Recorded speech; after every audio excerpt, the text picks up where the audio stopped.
las motivaciones aparentemente parecieran un tanto distintas, pero tienen algunas semejanzas. Por ejemplo, si nosotros observamos a un animal caminando en el prado, caminando en el bosque, pues nos damos cuenta que tiene un desplazamiento, ¿no? Tiene una conducta que va caminando, pero nos damos cuenta que esta puede estar influenciada por fuerzas provenientes del medio externo, pero también estas tienen autonomía y variabilidad notable con relación a los seres inertes.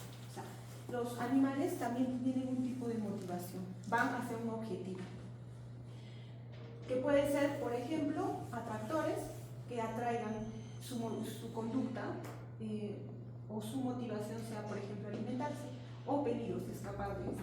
En cambio, los seres inertes, como las piedras, lo vemos estáticos, ¿no? No se mueven, no tienen una motivación. Entonces, el comportamiento animal se revela como poseyendo no solo una direccionalidad orientada o una orientación intrínseca, sino que este comportamiento tiene significado en relación al desenvolvimiento y a la supervivencia del animal como un todo. O sea, su motivación puede ser, como hemos dicho, la supervivencia para tener alimentos o para huir del peligro. Y en el caso de las personas o los seres humanos, ¿por qué se comportan de una manera que lo hacen?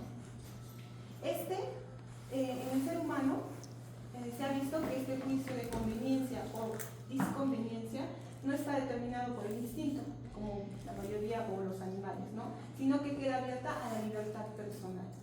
Y hay diferentes condicionantes en este actuar de los seres humanos. Pueden ser rígidos, es decir, por necesidades básicas, ya sea de alimentación o protección, o plásticos, que ya son diferentes a los rígidos. Estos son pulsaciones animales que en el hombre quedan como vestigios, como los instintos animales. Entonces, aquí vamos a ir acercándonos a la definición de lo que es la motivación, que nos hace entender que es algo que se hace comprensible en el comportamiento del ser humano, y es lo que nosotros llamamos la motivación. Es lo que nos acerca a saber por qué hace esas cosas, ¿no? Por qué se comporta de esa manera. Y esta motivación, pues, da cuenta de aquella disposición psicológica que lleva a la persona a atender determinada información, percibirla o reaccionar a ella. Y pues también vamos a llamar motivación, otra vez,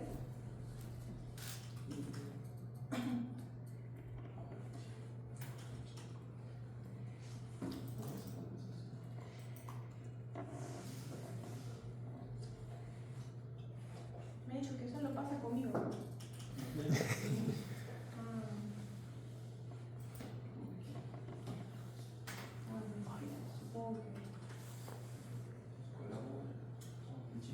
Gatito.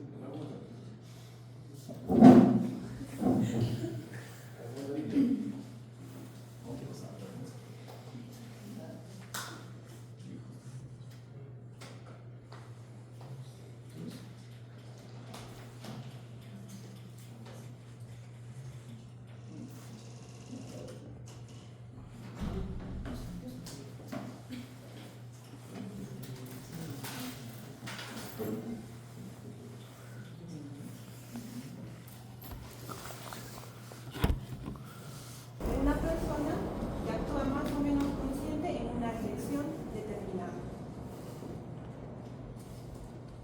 Muy bien. Ya la definición, como que en resumen más actualizada, va a ser la motivación, aquello que pone en marcha el comportamiento en determinada dirección. Y aquí se introduce también un tema que, según Maslow, menciona las necesidades humanas. Vamos viendo que el ser humano va a atender diferentes necesidades y le va a dar distintas prioridades. Por ejemplo, las primeras que se satisfacen son las necesidades fisiológicas. O sea, su conducta va motivada a satisfacer estas necesidades de alimentación, hidratación, descanso, respiración. Luego, la de seguridad. ¿Ya? Seguridad física, laboral, familiar, económica, seguridad en su entorno. Diles que pasen, ¿no? Por favor. Pasen. Y después de satisfacer estas necesidades de supervivencia van avanzando. Se dice que a medida que van satisfaciendo estos estratos más básicos, el individuo se siente motivado a atender las necesidades del siguiente peldaño. O sea, necesidades como la afiliación, ya de establecer una relación de afecto, de pertenencia, tanto con pareja, amistades, intimidad. Posterior a eso, el reconocimiento de la autoestima, logros en cuanto a la educación, confianza, libertad y por último la autorrealización. Ya es algo también un poco más espiritual, la moralidad, la creatividad, el éxito y por último la plenitud. Entonces estas necesidades humanas está relacionado con las motivaciones que va a tener el ser humano. Otro psicólogo que también fue estudiando estas motivaciones es Philip Lerner.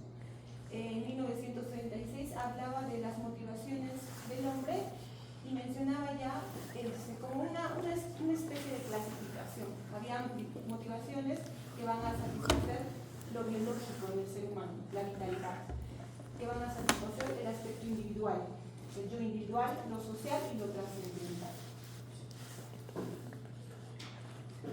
Y por esta razón, iba haciendo una clasificación de estas motivaciones, o las llamaba también tendencias.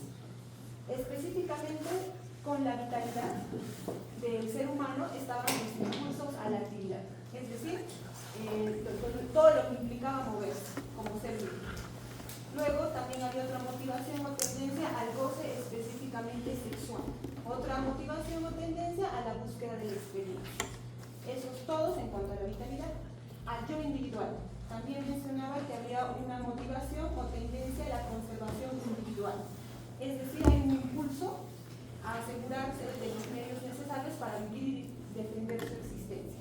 También había motivaciones de egoísmo, que mencionan que era natural en el hombre el querer poseer todos los objetos y personas que le mostraran de alguna forma una utilidad. El deseo también al poder, la necesidad de estimación de las demás personas, el deseo de autoestimación, ¿no? Un valor propio o un propio juicio de lo que uno es, y el afán vindicativo. Otro tipo de motivación que tenía es el impulso a la revancha, ¿no? Aquella situación, aquella persona que ha impedido su satisfacción de aspiraciones y deseos personales, había este impulso, ¿no? De cobrar algo así como venganza o revancha.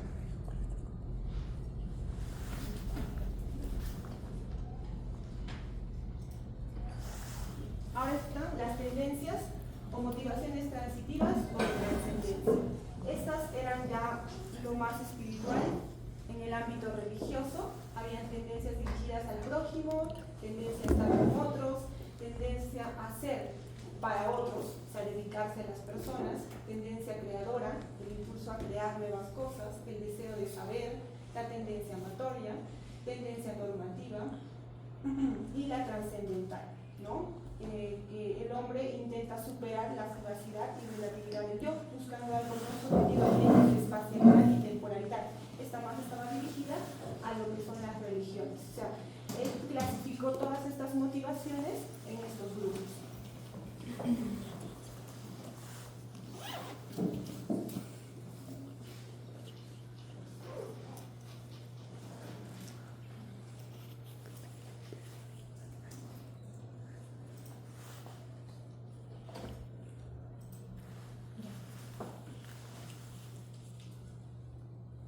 Entonces, eso es en cuanto a la motivación, para que lo podamos entender y ver, ¿no?, la diferencia con los animales, cómo es que ha ido evolucionando el concepto de motivación y que actualmente está relacionado con las conductas que dirigen a su objetivo, ¿no?, a su objeto.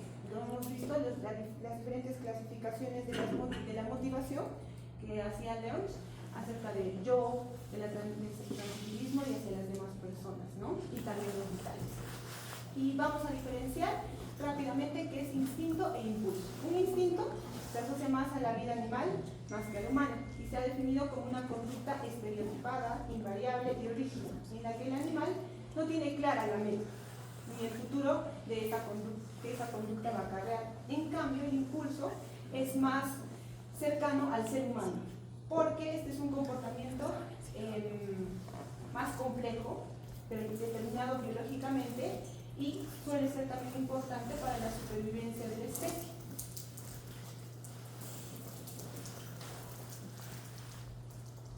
Ahora vamos a hablar de las emociones. El siguiente tema. Las emociones, dentro del campo psicológico, se ha utilizado para la descripción de diversas reacciones de nuestro cuerpo frente a cambios en la actividad fisiológica y la interpretación subjetiva de estos cambios, la preparación para la acción o movilización de comportamientos, y la expresión emocional o la exteriorización de todo este complejo. Parece un poco complicado la definición, pero lo vamos a ir viendo, ¿no? Y incluso también en el 2009 Monge clasifica las emociones en dos grupos, unas que son primarias y otras secundarias. Las emociones primarias son aquellas innatas, automáticas, y presentan una función adaptativa y ayudan al ser humano a reaccionar de manera inmediata frente a un estímulo. Y las emociones primarias pues son el miedo, la alegría, la cólera, la tristeza, y también podríamos aquí aumentar el afecto, ¿ya? Son estas 5 emociones primarias.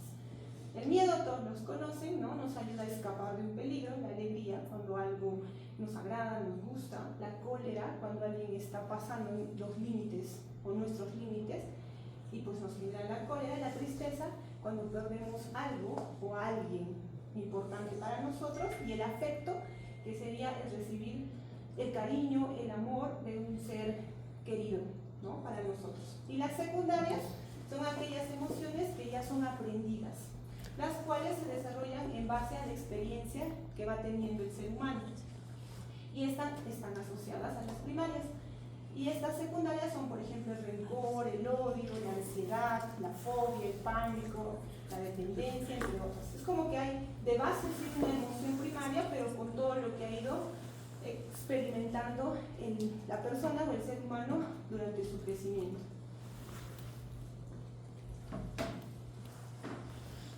Y mencionan que estas diversas emociones van a tener diferentes funciones. Una, adaptativa, porque nos permite la preparación del organismo para que se lleve a cabo una conducta exigida por condiciones ambientales, como les decía, ¿no? Cuando hay, ¿por qué sentimos miedo? Porque estamos bajo peligro. Entonces nos adaptamos, escapamos, nos protegemos, nos cuidamos.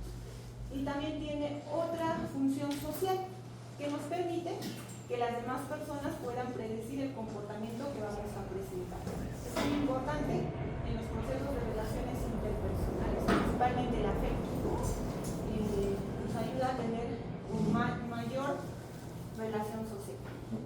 Y otra función es la motivacional. Las relaciones entre la motivación y las emociones es bastante íntima. Da lugar a una conducta motivada y de mayor intensidad. Entonces, como hemos dicho, la motivación es un conjunto de conductas que nos llevan a un objetivo, ¿no? Y por ejemplo, pues está relacionada cuando tenemos miedo, pues toda nuestra motivación o nuestra conducta va a hacer que huyamos de ese peligro. Y ya, brevemente, ¿por qué serán estas emociones? O cómo se explica también toda la sensación fisiológica corporal que sentimos, es justamente porque el sistema nervioso, específicamente el sistema nervioso autónomo, va a controlar a todos los órganos, como sabemos, ¿no?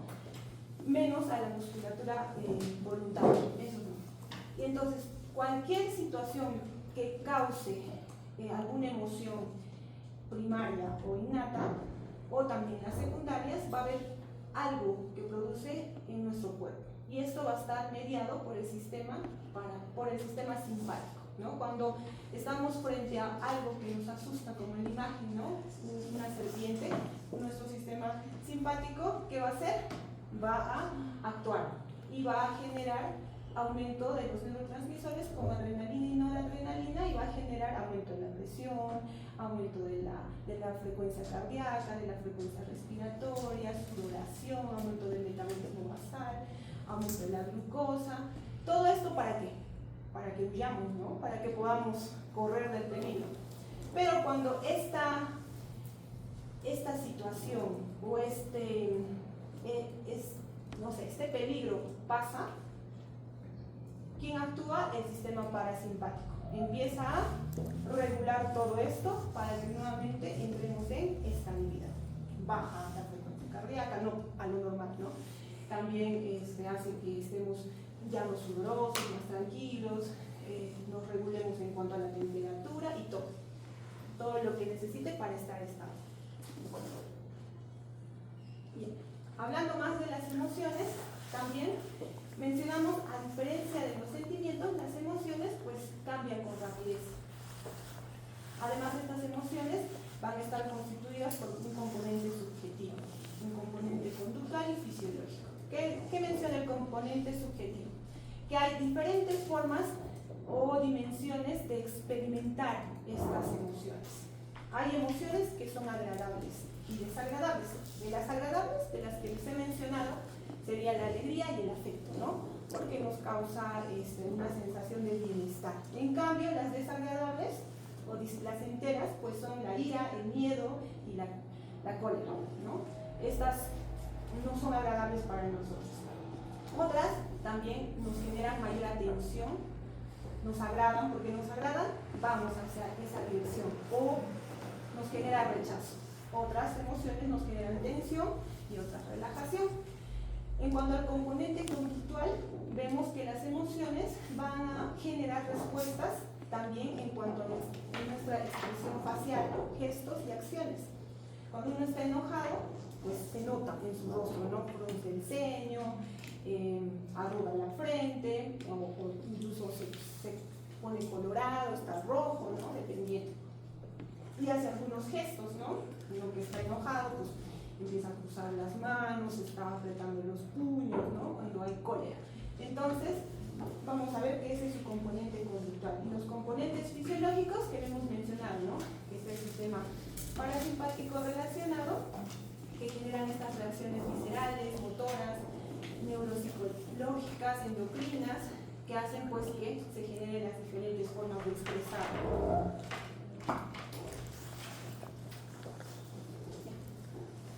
Ahora, otra pregunta. ¿Estas emociones son fenómenos apreciables por el grano? También se han ido estudiando este tipo de preguntas que se han ido haciendo los diferentes autores en cuanto a las emociones. Watson, que es un teórico experimental también del aprendizaje, decía que las expresiones faciales de las emociones se aprenden. Es decir, desde pequeños íbamos viendo a nuestros familiares o seres que los cuidaban, pues cómo ellos expresaban determinada emoción ante determinada situación y mencionaban que lo aprendían, ¿no? En cambio, Sorenson y Friesen en 1969 no opinaban lo mismo. Decía que habían otros sujetos de otras razas y costumbres que en sí no podían identificar la misma emoción, ¿no? Mayormente algunas más complejas que otras personas, ¿no? No podían identificar igual. Y Ekman mencionaba que sí, habían emociones universales que pertenecían a todas las culturas, que incluso presentaban al nacer, tanto las personas sordas y ciegas. Y estas eran la alegría, la ira, el enojo, el miedo, la sorpresa y la tristeza.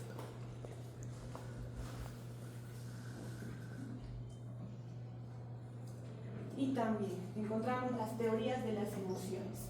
La teoría de Cameron Barth decía, primero hay un evento o estímulo, ¿no? Por ejemplo, están ustedes viendo un partido de fútbol, ¿no? Que les va a inducir una emoción, y esta emoción inducía al sistema nervioso, y por resultado, al inducir este sistema nervioso, daba las reacciones fisiológicas, ¿no?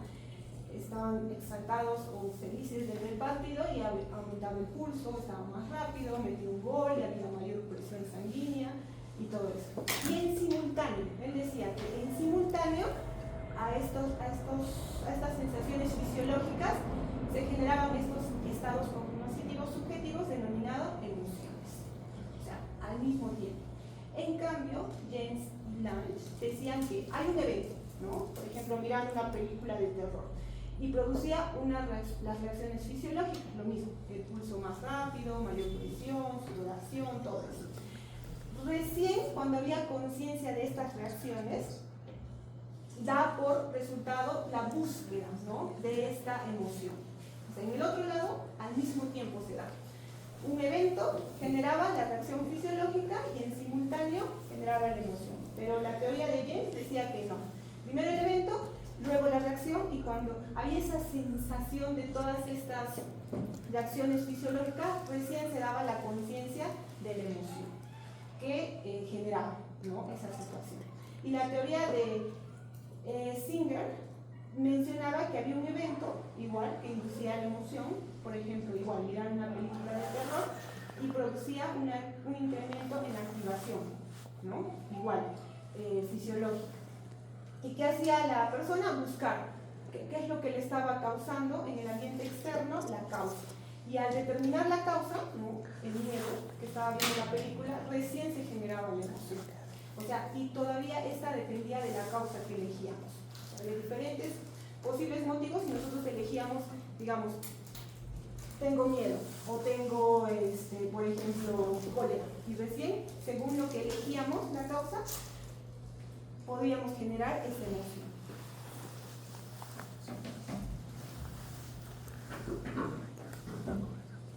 Y también Lerch hablaba de los tipos de emociones, ¿ya?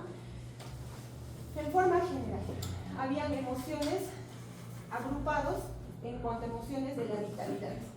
El dolor, el placer, el aburrimiento, la saciedad o repugnancia, la alegría y la aflicción, también la diversión, el fastidio y el pánico, ¿ya? Estos eran de acuerdo a la vitalidad, ¿no?, que estaban relacionados con la temática de la vida. Otras emociones eran del yo individual, que tenían que ver con la conservación, ¿no?, del individuo, de la protección. Y estaban las emociones del susto, que por ejemplo, cuando nos quedamos en shock, ¿no?, nos quedamos rígidos, como petrificados, y no podemos movernos ante una inesperada amenaza que se presente. También la agitación, ¿no?, que este no es un peligro objetivo, sino más subjetivo. No había algo que podía determinar o identificar a la persona que le está causando esta angustia. Y presentaba pues todas las características de la agitación, ¿no?, desorganización, querer escapar, querer salir del lugar que le está causando este miedo, ¿no?, subjetivo. Y otra emoción también era la ira, ¿no?, pero de este carácter más agresivo. En cambio, el susto anterior que veíamos es más de un carácter defensivo, ¿no?, para poder protegerse. En cambio, la ira era con una intención de atacar hacia algo que nos está perturbando.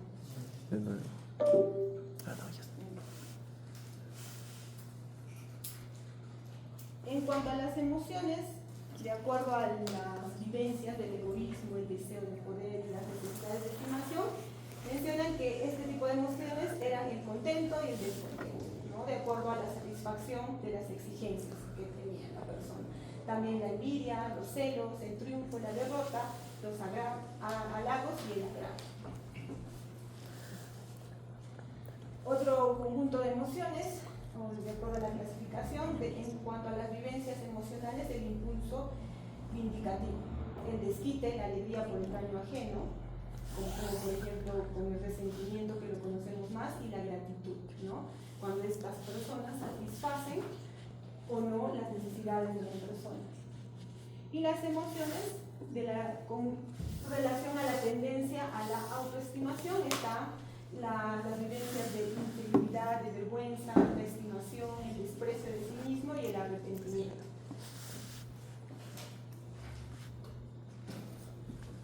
Y otro grupo están las emociones transitivas. ¿Qué son las emociones transitivas? Son las que tienen relación con las temáticas que afectan al individuo como un ser trascendente, individual, social o espiritual, ¿no? Por ejemplo, dirigidas al prójimo, o sea, cómo es que son con otros, la convivencia, la simpatía, la antipatía, la estimación y el desprecio al prójimo, el respeto y la burla, todas estas emociones en este grupo.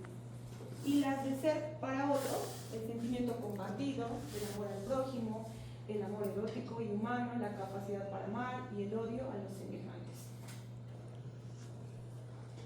Y las emociones de las tendencias creadoras y cognitivas, la alegría de crear, ¿no? Y el sentimiento de ese sentimiento de agrado por investigar, por tener más conocimiento, mayormente a todo lo cognitivo.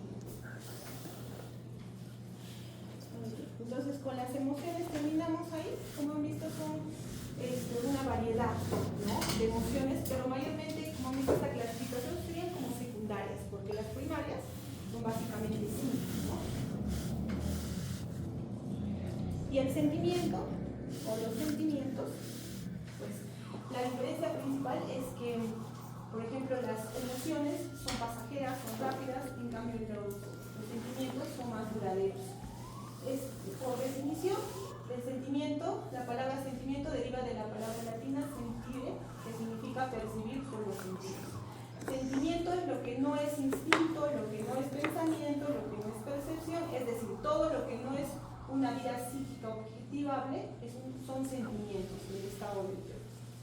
Entonces podríamos decir que los sentimientos es el resultado de una emoción, por medio de la cual la persona tiene acceso al estado de ánimo, siendo mediado por neurotransmisores como la dopamina, la adrenalina, la serotonina, y los sentimientos se producen por las cargas emocionales. Y estos perduran en el tiempo, a diferencia de las emociones, que son más momentáneas. Diferencias: la emoción, pues hay un cambio súbito, ¿no?, del estado de humor. Es de duración únicamente de horas. Una emoción se caracteriza por ser rápida, inestable y superficial. En cambio, el sentimiento es más estable, de duración larga, incluso de años. Un sentimiento se caracteriza por ser voluntario, duradero y es más profundo que los afectos. Muy bien. Esos son los temas que hoy teníamos que tocar, ¿no? No son tan largos, pero como me han pedido que hablemos de sueño, pues vamos a hablar de sueño y después del examen mental, ¿ya? Bueno, ¿qué es dormir? Dormir, por definición, es la capacidad de poder reposar.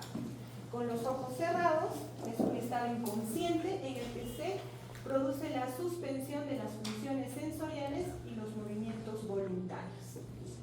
Pero hay que determinar qué tipo de inconsciencia es y cuánto dura esta suspensión de estas funciones sensoriales, porque esa va a ser la característica más distintiva de las patologías, ¿no? Entonces, el sueño va a ser temporal, es un estado temporal, o sea, solo dura un determinado tiempo. Es fisiológico y es reversible. Por ejemplo, un coma ya no es, hay una alteración de la conciencia y ya no es reversible, ¿no? En cambio, el sueño sí lo es. Hay una desconexión parcial de la conciencia.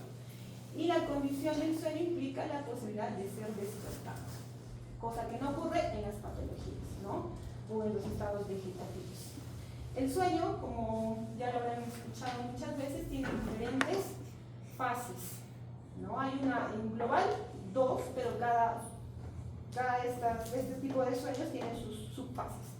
Encontramos el sueño no REM y el sueño REM. El sueño no REM tiene la fase 1, fase 2, fase 3 y fase 4. En resumido, la fase 1 y 2 son los sueños superficiales. O sea, apenas está entrando en el sueño, esas son las fases 1 y 2, como un sueño ligero. En cambio, la fase 3 y fase 4 ya es un sueño un poco es más profundo y reparador y es más lento, ¿ya?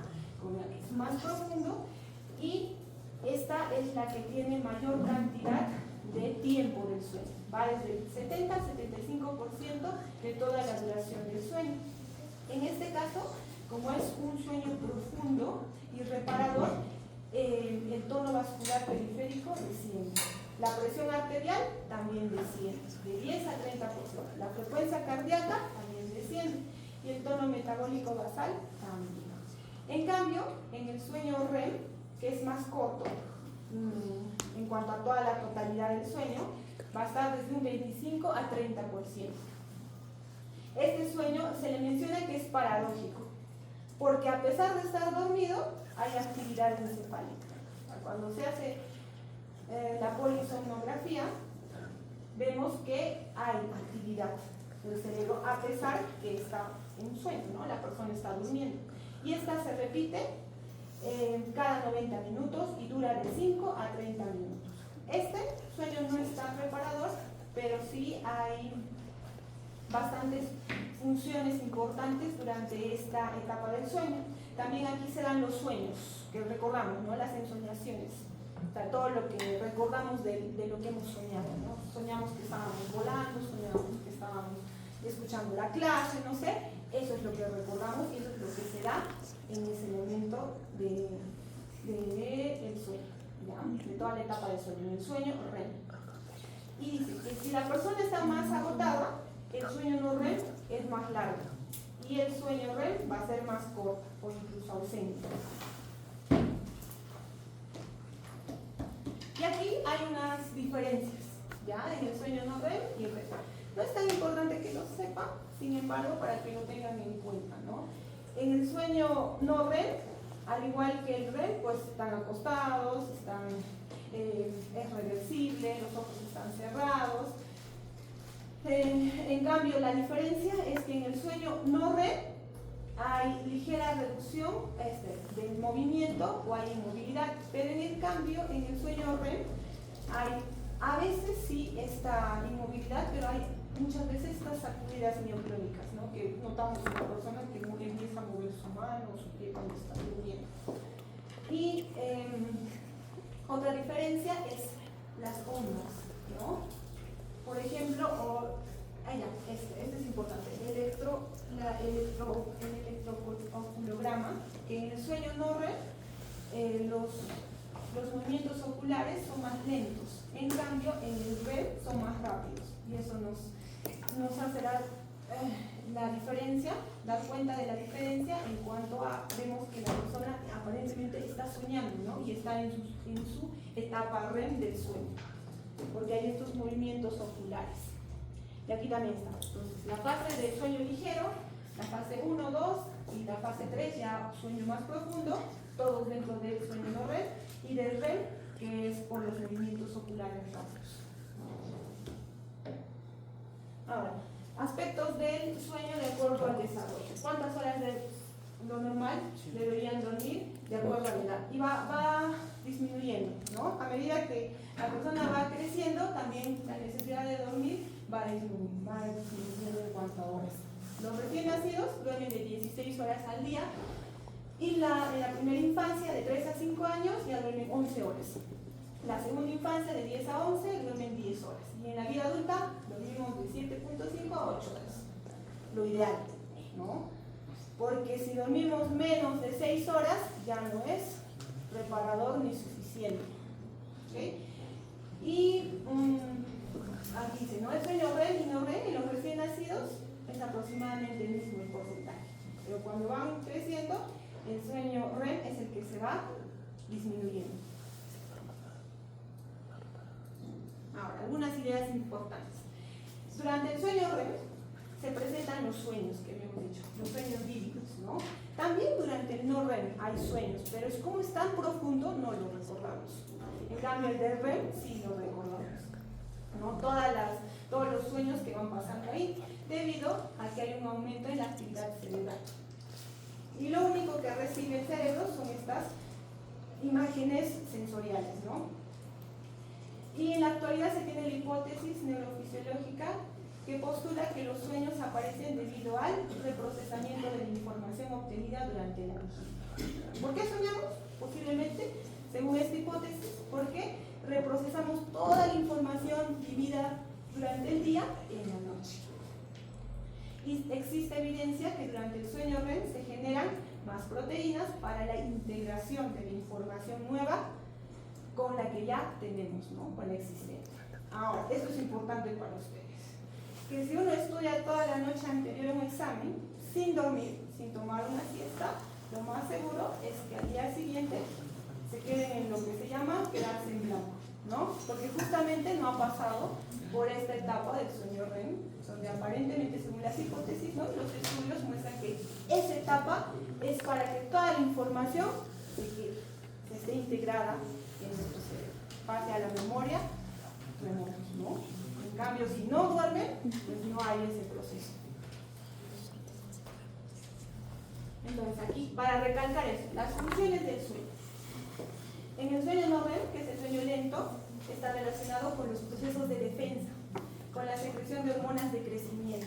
¿Por qué se les pide a los padres que cuiden el sueño de sus hijos? Que duerman temprano, que duerman siquiera 12, 11 horas, porque justo esto es importante porque hay secreción de hormonas de crecimiento. O sea, los niños que duermen tarde, que no duermen, posiblemente tengan una talla más baja de lo esperado, ¿no?, de lo que podrían tener.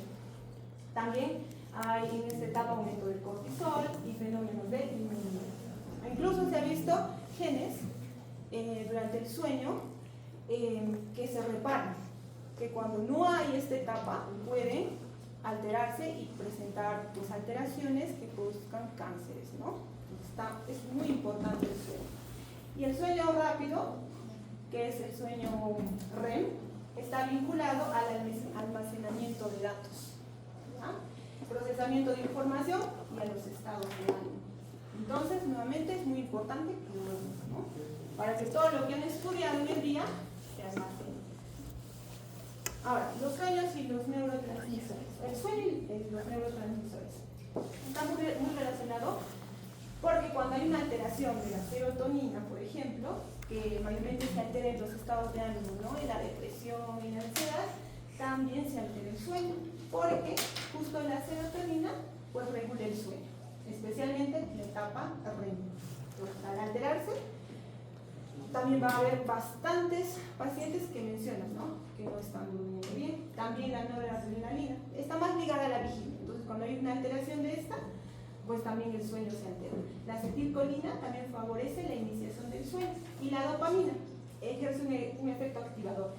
La dopamina es uno de los neurotransmisores que va a estar incrementado en, por ejemplo, los pacientes psicóticos, ¿no?, los que tienen esquizofrenia, por ejemplo. Ellos también tienen alterado el sueño, no duermen en la noche. Y entonces, cuando nosotros vemos o regulamos la dopamina, pues hacemos que la persona pueda descansar. ¿Ah? Ahora, ¿qué son los sueños? O sea, exactamente lo que soñamos. Estas también se denominan como imágenes oníricas.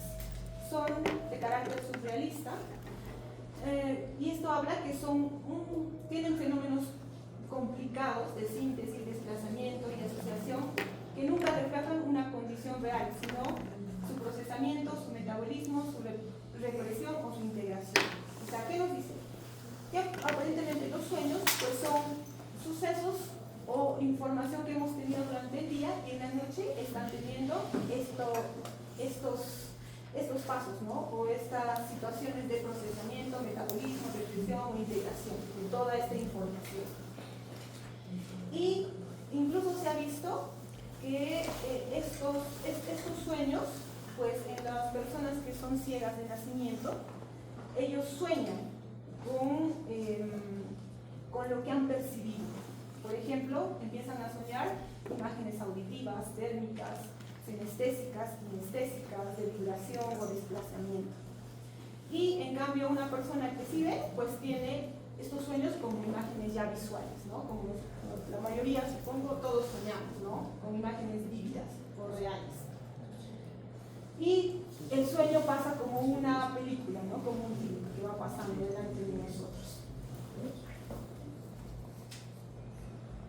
Por ejemplo, se ha visto que ha habido un estudio de la importancia del sueño, incluso en la década de los 50, que un locutor de radio se ofreció voluntariamente para hacer una dieta de sueño, o sea, para privarse del sueño durante varias horas, ¿no?, y días. Por ejemplo, a las 30 horas de vigilia, que no durmió, veían que él refería que veía telarañas en sus zapatos, bichos en la mesa, y le costaba recordar algunas cosas. Cuando ya hubo 100 horas de privación de sueño, ya no podía resolver los test que le daban, las tareas requerían bastante esfuerzo de Peter, ¿no? Se llama Peter Fripp, y se había vuelto más insoportable el poder hacer alguna actividad para él. A las 170 horas, ya para él los test que le mostraban en una tortura. Las simples operaciones matemáticas más básicas le generaban mayor esfuerzo, incluso salía corriendo, y no quería hacerlo. Luego también había señales de delirio, había imágenes que veía demasiado grotescas, su comportamiento se volvió raro, tenía ataques de pánico. A las 130 horas empezó a pedir ayuda, estaba bastante desorganizado, parecía y decía, ¿no?, que estaba envuelto en llamas, y ya se parecían los delirios que los pacientes psicóticos tenían. O sea, con 130 horas sin dormir. Ya con 150 horas estaba desorientado, no sabía dónde estaba ni quién era. Pero lo característico, lo resaltante de él es que habían algunas horas donde él hacía su trabajo de ser locutor, que a pesar que estaba con esa condición, usaba todas sus fuerzas para hacerlo, y lo hacía perfectamente, ¿no?, en esas horas. Pero después de terminar su reportaje en la radio, se hundió en sueño, ¿cierto? Durmió 13 horas para poder recuperarse. Y al despertar, todos estos síntomas habían desaparecido, pero sí encontraron que había una ligera depresión que incluso le duró 3 meses. Entonces, como vemos, en este experimento donde él fue voluntario, ¿no?, se vio cómo es que la deprivación del sueño altera, ¿no?, prácticamente nos puede volver psicóticos. Y para ver la guía, algunas guías muestran, ¿no?, cómo es que nosotros como personal de salud de primer nivel de atención, sin necesidad de llegar todavía a un especialista que ya da medicación para la alteración del sueño, cuando esta es duradera, tiene bastante tiempo con esta alteración, hay otras recomendaciones, ¿no? Lo principal, o lo saludable, que es la higiene del sueño, que menciona que las recomendaciones principales es irse a la cama aproximadamente a la misma hora cada noche, ¿no? Hacer un hábito, ¿no?, un horario de empezar a dormir, acostarse en el mismo lugar, dormir solo, también es una recomendación, ¿no? No consumir cafeína, ni Coca-Cola, ni chocolate, si es que te da mayor energía, mayor activación cerebral. Y no dormir siestas más de 4 horas antes, ¿no? La siesta, lo ideal es que sean 15 minutos, máximo 30, más no. Tener una rutina relajante para acostarse, realizar actividades relajantes, ¿no? Levantarse aproximadamente a la misma hora cada mañana, ¿no? Hacer un horario. Lo otro también es no tener una fuente de luz que pueda activar nuestra actividad cerebral, ¿no?, como el celular. Si ustedes le muestran a sus ojitos el celular, la luz, el cerebro interpreta que tiene que seguir trabajando. Pensamos que porque vemos hasta más tarde la luz y de cansados dormimos, pero no es adecuado, ¿no? El mejor hábito es apagar todo, desconectar nuestros aparatos electrónicos lo más lejano posible de nosotros, cerrar las cortinas, tampoco ruidos.